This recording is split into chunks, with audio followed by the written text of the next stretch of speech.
আমাদের নেতা ভারপ্রাপ্ত চেয়ারম্যান তারেক রহমান বিভিন্ন নির্দেশনা দেওয়া সত্ত্বেও যারা লুকিয়ে যাচ্ছেন তাদেরকে সতর্ক করে দিয়ে প্রথমে এভাবে বলতে চাই, বাংলাদেশে বাঙালি জাতি আর কোনো রক্তপাত দেখতে চায় না। বাঙালি জাতি বারবার যুদ্ধ করেছে, এদেশের খুব দুর্নীতির বিচার পাওয়ার আশায় আপনারা যারা বর্তমানে নিরপেক্ষ সরকার ক্ষমতা আছে, আইন শৃঙ্খলার পক্ষ থেকে আপনাদের কাছে আবেদন, আপনারা গুম খুনের বিচার করুন, দুর্নীতির বিচার করুন, আমাদের যে ৩১ দফা আছে মেনে নিন, জাতির দিকে তাকিয়ে কথা বলুন।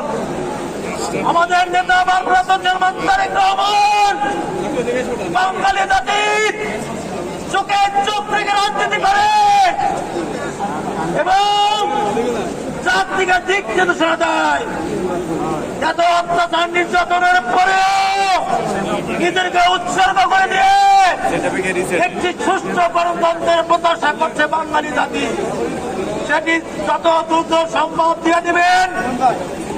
এর ঘটনায় ঘটলে কোন রক্তপাত হলে বাঙালি জাতি কাউকে ক্ষমা করবে না। আপনারা ২ তারিখের অনুষ্ঠানে সকলে উপস্থিত থাকবেন, সুস্থ থাকবেন, ভালো থাকবেন। আগামীতে যে কোনো প্রতিকূল পরিস্থিতির জন্য মোকাবেলার জন্য সকলে প্রস্তুত থাকবেন। আইনশৃঙ্খলা প্রস্তুত আছে, আপনাদের পাশে থাকবে। আল্লাহ হাফেজ।